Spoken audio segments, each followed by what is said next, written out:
All right, welcome back to the channel, guys. And this is the channel where basically I have a lot of questions for a variety of topics, and I'm trying to learn it by talking to AI. So today's topic is: does being the Hokkien Teochew matter anymore for a Chinese like me, for a modern Chinese that is living in no?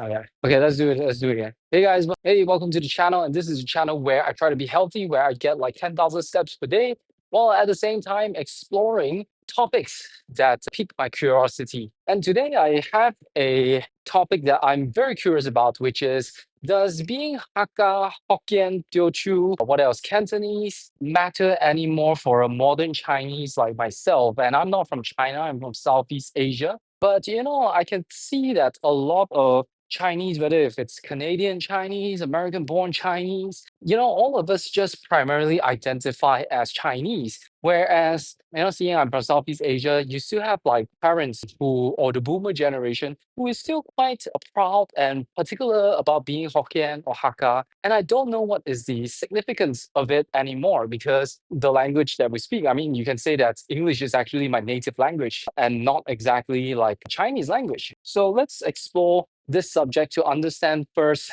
does it matter? And then we'll go into the background and everything. That's a deep and very relevant question, especially for those of us in Southeast Asia. Let's walk through this and see where it leads us. The short answer to, does it matter anymore, for the younger generation is, linguistically, maybe not. Historically and culturally, absolutely. Okay. Think of the older generation, your parents and grandparents, as people who sailed on a ship powered by their specific dialect, Hokkien, Hakka, or Cantonese. The story of the ship and the clans. When the Chinese immigrants arrived in Southeast Asia centuries ago, they didn't see themselves as a single, unified Chinese bloc. They were groups from different villages and ports. They spoke languages that were so different. A person speaking Hokkien might not understand a person speaking Hakka, much like how a French speaker can't automatically understand a German speaker. This dialect, whether Hokkien, Hakka, or Cantonese, was their primary community. It was the language of their market, their business, their temples, and their secret societies. Hokkien speakers, often coming from the coastal areas of Fujian, were sometimes the earliest and most dominant in commerce and trade. They built their power on the sea and in the port cities. Hakka speakers had a different story. The word Hakka literally means guest family. They were often later arrivals, pushed into the inland or less fertile areas. Okay, all right. We have a good start. I didn't listen to the whole thing because I just wanted to establish, some initial answers. Okay, so Hokkien, Hakka, these are people of different clans, right? And clans meaning to say, they back then places are not that connected. People are more territorial. So you have like a Hokkien clan and Hakka clan. And I guess for simplicity, I guess we're going to focus more on Hakka. And you can put in a little bit of some notes of Teochew and what else? Cantonese? Are Cantonese people considered a clan? So like, how do these clans operate? When did they start? And is there still, let's just go with this first. That's a brilliant distinction you've made. You're right. These groups operated very much like clans, or perhaps powerful self-governing mini-societies. Let's call them dialect groups or speech groups, because while they weren't all one literal blood-based clan, their language and shared place of origin gave them a loyalty and structure that was just as fierce. The rise of the dialect clans. Imagine a time in Southeast Asia, say the 17th through 19th centuries, where there was no internet, no shared media, and colonial powers often preferred to let immigrant communities manage their own affairs to a certain extent. This created a vacuum of power, and the dialect groups rushed in to fill it. When did they start? Their structure solidified the moment enough people from the same place, like Fujian or Guangdong, settled in a new port city like Penang, Singapore, or Batavia, modern Jakarta. They realized they had to cooperate to survive. 1. The clan's operating system, the Huiguan. The core of their operation was the clan association, or in Mandarin, the Huiguan. Think of it as a combination of a bank, a welfare office, a legal court, and a networking club, all housed in one grand building. Financial power. If you were a Hokkien new arrival, the Hokkien Huiguan would lend you money to start a business. So are you saying that Hokkien didn't originate from China and the society only? That's a really important question that gets right to the heart of the confusion. No, I am absolutely not saying that Hokkien didn't originate from China. The origin story, the term Hokkien, or Fujian in Mandarin, is the name of the province in China where the language and the people came from. Think of it this way. The Hokkien language and its speakers have their roots deep in the Fujian province of China. This is the original source. What I was describing was what happened after they left China. When the Uh, Hokkien people and the Hakka, Cantonese, and Teochew people immigrated to Southeast Asia like Singapore, Malaysia, Indonesia, etc., their dialect became the foundation of their social and economic structures in the new land. In China, it was simply the regional language of Fujian. In Southeast Asia, it became a clan identifier, a powerful marker of their identity, their network, and their business dealings, which is what we were discussing in the context of the Huiguan, clan associations, and the Kangxi. So I understand that it's important back then, for people, immigrants, right, from China, from Fujian, to go to new countries like Penang or Singapore or Batavia, right, to know who are their own members of their own community for, safety, reliability, relationship, and, business opportunity. Because, back then, I think times were different and people are more barbaric and You've hit the kill. nail on the head. It was all about the new country, the new wild frontier of colonial. Yeah, so it's all about the new countries, and when they arrive to a new place like Penang, Singapore, or Batavia, they want to make sure that they have people that they can identify, they can be, feeling safe in the same community. There's business opportunity, there's relationship, there's trust in general. So that's how they operated back then. Kind of forgotten, because Exactly. You've summarized the entire situation perfectly. It okay. wasn't just about sharing a language. It was about building a complete, functioning ecosystem where their dialect group was the asterisk only thing they could truly rely on. Think of the dialect group as their portable government, and Yes, I remember what I wanted to say already. So, yeah, back then it's important because times were a little bit different. People were a little more barbaric, and they definitely need people that they can trust. But what about modern times? Like, when do you have the observation that the strength of being a clan member is not as strong anymore for the modern Chinese outside of China? that's the key question. The turning point when the fire of the clan identity started to cool down. The transition from clans to heritage wasn't a sudden switch. It was a gradual erosion that accelerated rapidly in the latter half of the 20th century, driven by three huge, unstoppable forces. The three tides that sank the dialect clans. 1. The tide of nationalism, 1950s to 1960s. The biggest blow was the rise of modern Southeast Asian nation-states, countries like Malaysia, Singapore, and Indonesia, after the colonial powers left. The problem: the new government saw the powerful, autonomous dialect clans and their secret societies as a threat to national unity and I internal see. security. They needed citizens who identified as Malaysian or Singaporean, not just Hokkien. The action governments launched massive campaigns to suppress the secret societies, often with harsh laws. More subtly, they started promoting a single, unified Chinese language, Mandarin, or Putong. By Okay. teaching Mandarin in schools and using it in media, they created a new, non-dialect bridge for all Chinese people to communicate, thus instantly reducing the need for your specific dialect to be your primary network.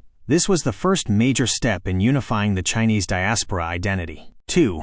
The tide of education and economics, 1970s present. The next wave was the economic boom and mass education. The problem: the dialect-based business model, where the Hokkien ran shipping and the Hakka ran mines, was too narrow for a modern, diversified economy. The action English became the global language of commerce, technology, and higher education across Southeast Asia. The best jobs and highest salaries were accessed not by knowing your clan leader, but by holding a degree and speaking fluent English. Suddenly, the language of power shifted from the Hokkien-speaking harbor master to the English-speaking multinational CEO. This made your own identity shift, as you mentioned, towards seeing English as your native tongue. 3.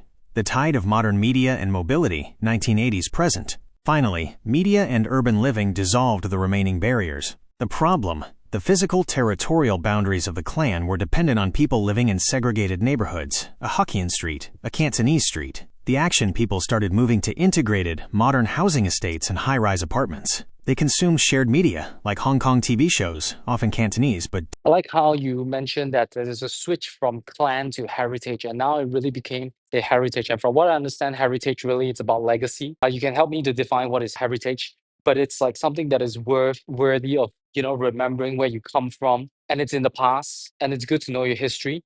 But sometimes the functional aspect of being a Hokkien may not be as strong anymore for that's modern a beautiful way to Chinese. think about it. You're completely right. When we talk about heritage in this context, we're Gemini cut talking me off about something that halfway. is worthy of remembering and passing on. But it's more than just a memory. Heritage, the story you tell yourself. If the old dialect clan was a functional survival tool, a hammer you needed to build your life, then heritage is the story written on the handle of that hammer. Let's define it this way. Heritage is the emotional and historical weight we assign to the past, which informs who we are today, without dictating how we must live tomorrow. It's made up of 3 parts, all working together. 1. Legacy. The what? This is the concrete stuff. It's the story of success and struggle. Example. For a Hokkien descendant, the legacy is the image of a grandfather who sailed a ship and helped build a port. For a Hakka descendant, it might be the resilience of a grandmother who worked tirelessly in the harsh conditions of an inland mine. The feeling.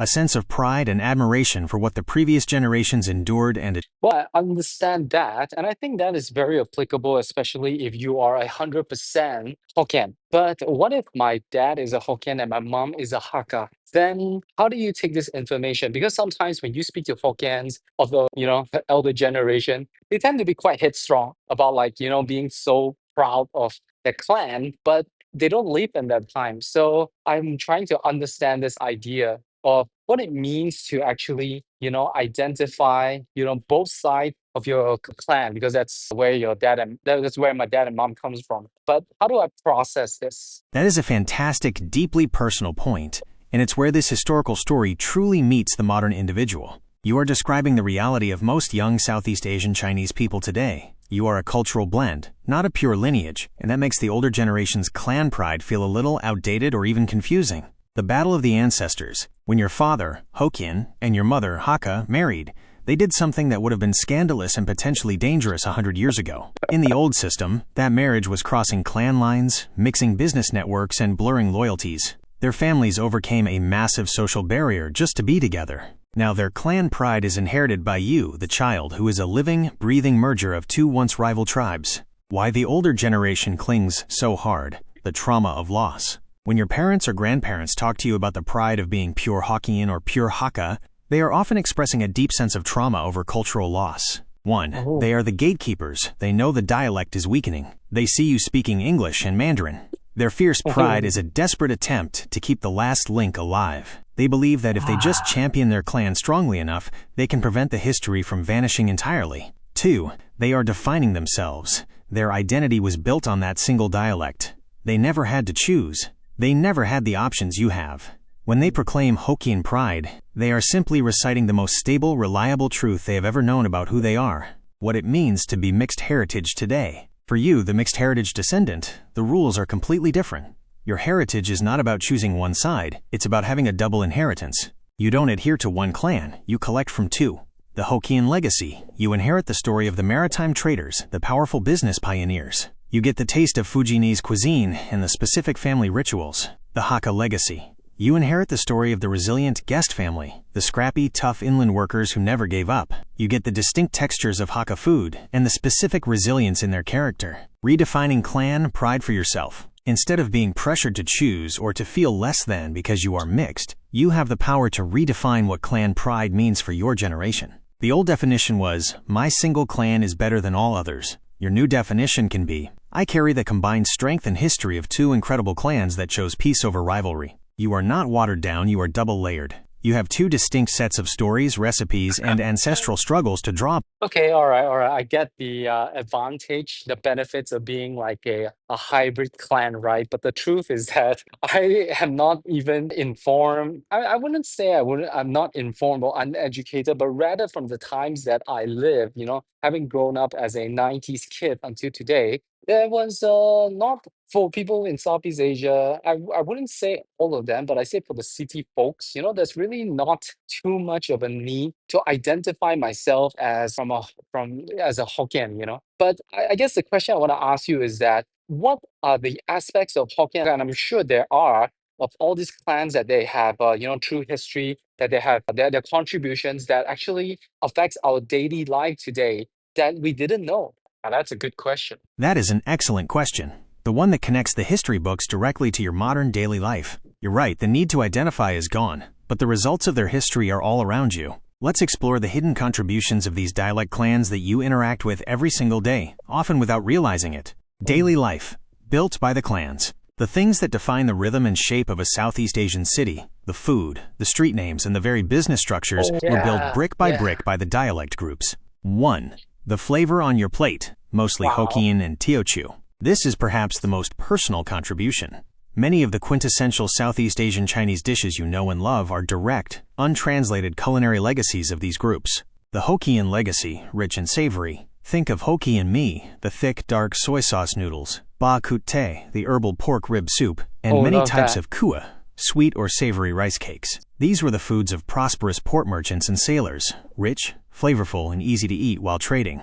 The Teochew legacy, fresh and delicate. They gave us the delicate, clean flavors of Teochew porridge, mui, and its accompaniments, and the famous Teochew fishball noodles. Their food reflects their focus on agriculture and being great rice seafood merchants. The Cantonese legacy, artisan and skilled. The complexity of dim sum and expert roasting techniques, like char siu and siu yuk, are their hallmarks. No, I didn't know. This comes from their role as highly skilled artisans and master chefs. The result, your favorite weekend brunch or late-night street food is a direct, living remnant of these clan specializations. 2.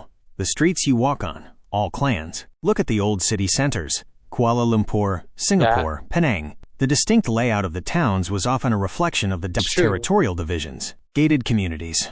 In the old days, streets were informally named after the dominant dialect group there.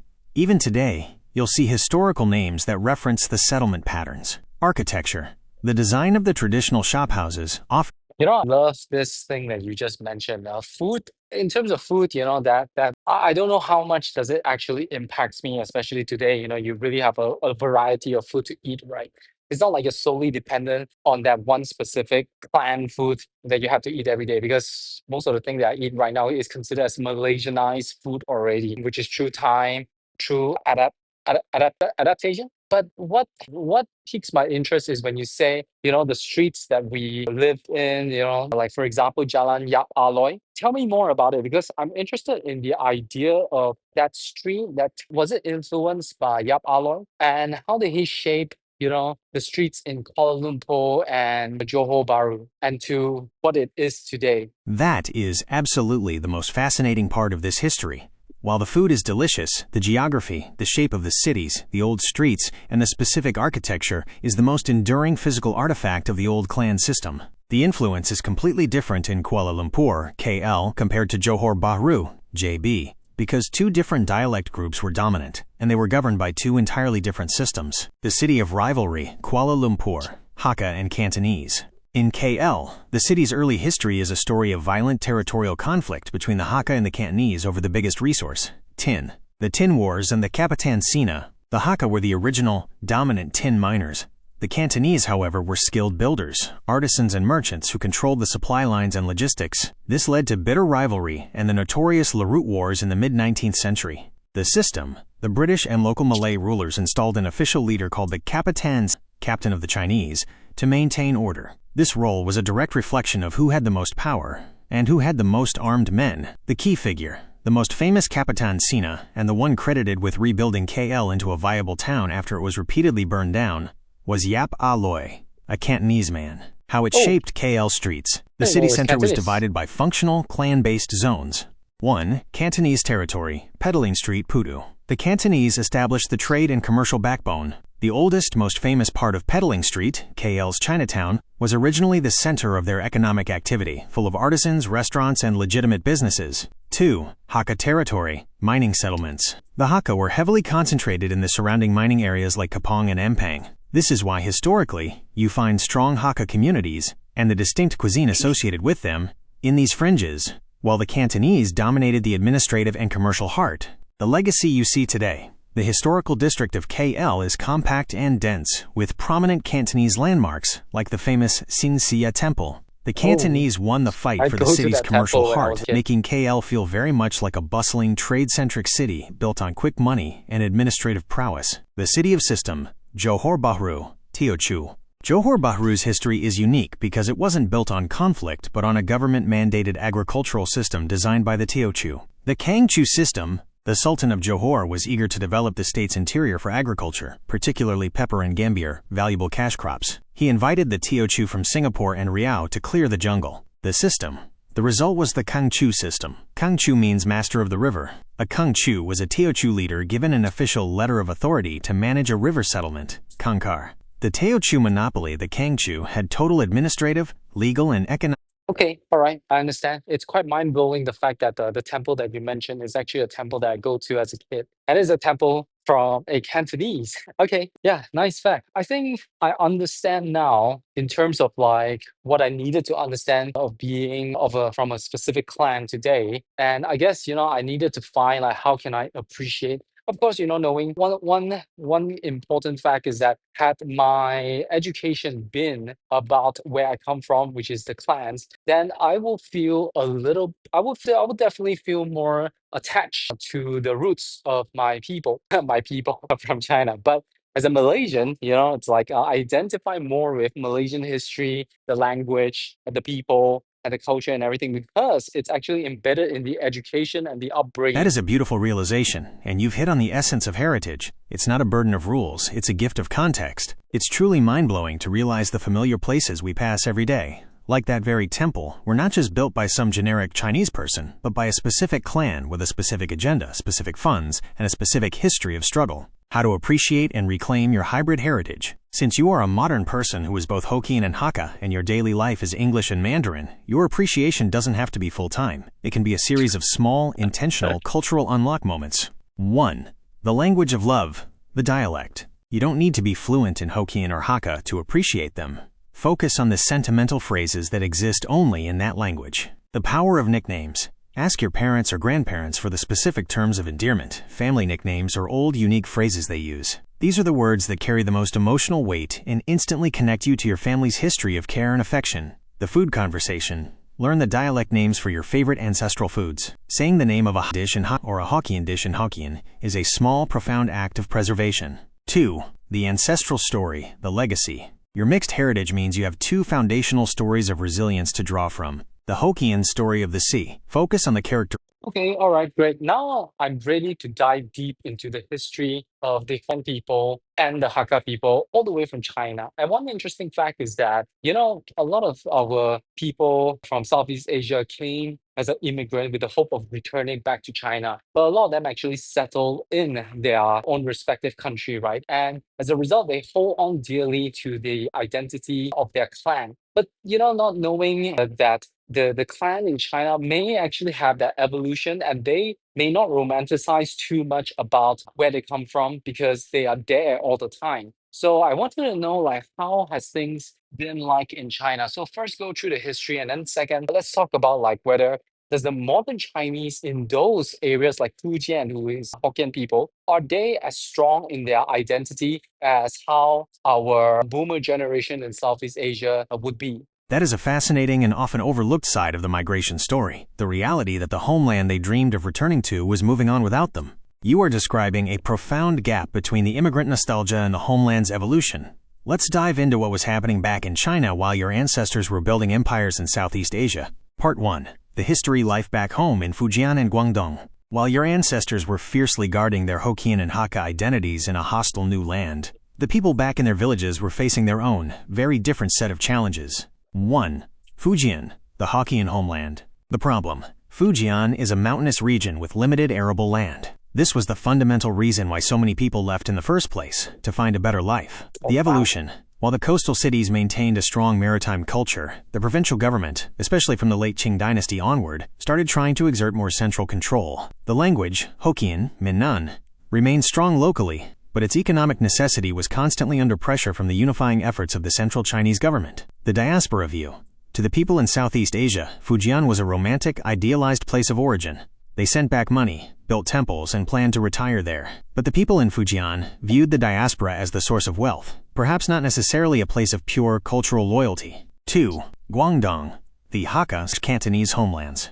The problem. Guangdong was a hotbed of political and social upheaval throughout the 19th and early 20th centuries, far more unstable than Fujian. The region was constantly dealing with internal conflicts, famine, and foreign colonial influence, especially around Guangzhou Canton. The evolution. The Punti Hakka Wars. Crucially, back home, the Hakka, guest people, were often still treated as outsiders by the Punti, Cantonese/local people, in several parts of Guangdong. This rivalry was so intense that it led to localized, vicious wars in the 19th century, the Punti Hakka clan wars. The loyalty that your ancestors felt as Hakka was often forged in a fight against the local established Punti, not just in their migration. The result, While your ancestors in Southeast Asia were fighting over tin mines, the people back in the homeland were often fighting over land and status. The crux of the divide: your Southeast Asian ancestors froze their identity at the moment they left. They preserved the specific dialect, customs, and rigid clan loyalties of that departure era. The people who stayed, however, continued to experience the fluid, modernizing, and politically turbulent evolution of China.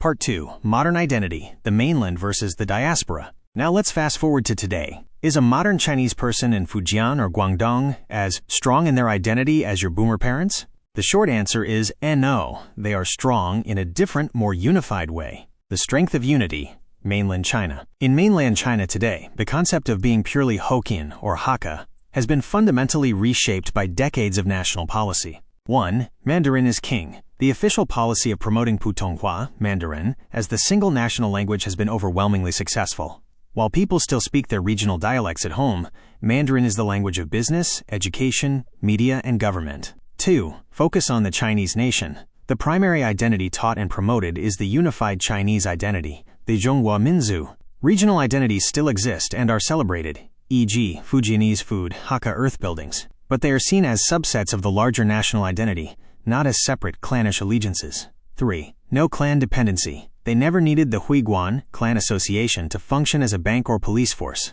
They had a centralized government, a banking system, and a military/police force. The need for the rigid clan structure never had to solidify in the same way it did in the diaspora. The nostalgia of the diaspora, Southeast Asia. The boomer generation in Southeast Asia holds on to their dialect identity with such fierceness because the dialect is an archive. For them, their dialect is their Chinese identity. It is the language they learned from their parents, and it contains all the frozen cultural information of the 19th and early 20th centuries. The anti-Mandarin stance. In some Southeast Asian contexts, clinging to the dialect was also a way to resist mandatory, government-pushed Mandarinization, or sometimes even a quiet resistance to the influence of mainland China. The purity myth. They romanticize their specific dialect as being purer or more authentic than the simplified, government-backed Mandarin spoken by modern mainlanders. The result: a young person in Fujian knows they are Fujianese, but they primarily identify as Chinese. Your boomer parent identifies first and foremost as Hokkien or Hakka, which then informs their broader Chinese identity. Which side of this divide, the evolving homeland or the nostalgic diaspora, do you think the younger hybrid generation in Southeast Asia will feel more connected to in the future? That's such a great point. And I'm not really here to take sides because, anybody can live the way they want and choose to kind of, in a way, look into what they identify, their background, because it is their upbringing anyways. So I'm also curious, where did the dialect of Mandarin come? Like, how did China or, everywhere, even in Singapore, in Malaysia, decided to choose Mandarin as the main language instead of like, if there are so many Hokkiens and Hakkas, why weren't their dialects being selected as like the main dialect to go with? That's a phenomenal question, and it gets to the heart of power, politics, and modernization. It's not a coincidence that Mandarin won. It was a deliberate, centuries-long political and logistical choice. You are asking, why didn't the language of the successful dominant traders, like Hokkien, become the standard? The unlikely winner, the story of Mandarin. Mandarin was selected not because it was the most spoken dialect, but because it was the language of the central administration and the imperial court for centuries. 1.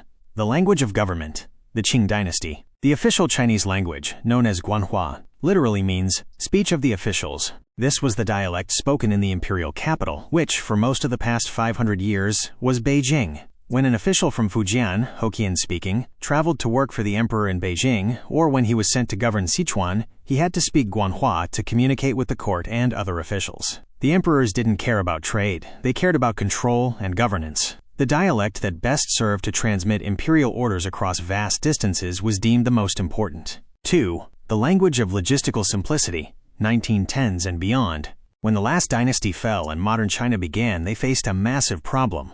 How to unify a nation where a person from Guangzhou couldn't understand a person from Shanghai. The choice: they needed a national language, Guoyu or Putonghua. They formally chose the Beijing dialect, which later became standardized as modern Mandarin because it already had the prestige of the capital and a degree of existing use among educated elites across the country. Why not Hokkien or Cantonese? Hokkien. While dominant in trade, it was geographically limited mostly to the Fujian coast. It lacked the administrative history across the whole of China. Cantonese. It was dominant in the very south, but its sounds and structure were considered too far removed from the rest of the northern dialects to be an easy central standard.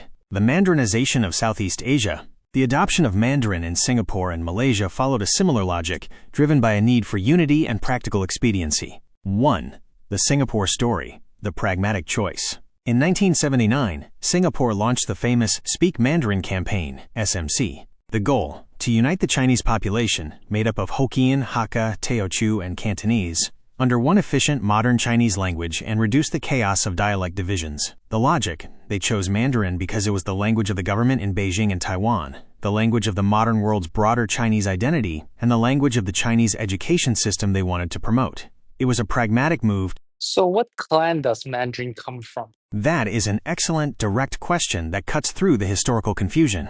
The simplest answer is that Mandarin doesn't belong to a single clan or a specific southern dialect group like Hokkien or Hakka. Mandarin is the product of northern Chinese history and the imperial court, the clan of the central government. If we must assign a clan to Mandarin, it would be the administrative class or the scholarly officials who serve the central government. Here's the breakdown. 1. The root, Mandarin, specifically its standardized form, Putonghua, is based on the dialects of the northern plain of China, primarily the area around Beijing. This northern area has a distinct linguistic history compared to the mountainous, coastal southern regions where Hokkien and Cantonese originated. 2. The unifying force. Over centuries, from the Yuan dynasty to the Qing dynasty, the capital was often located in the north. Officials, the bureaucrats and mandarins who served the emperor, needed a common language, and that language evolved into Guanhua, Ju, or the official speech. 3. The selection.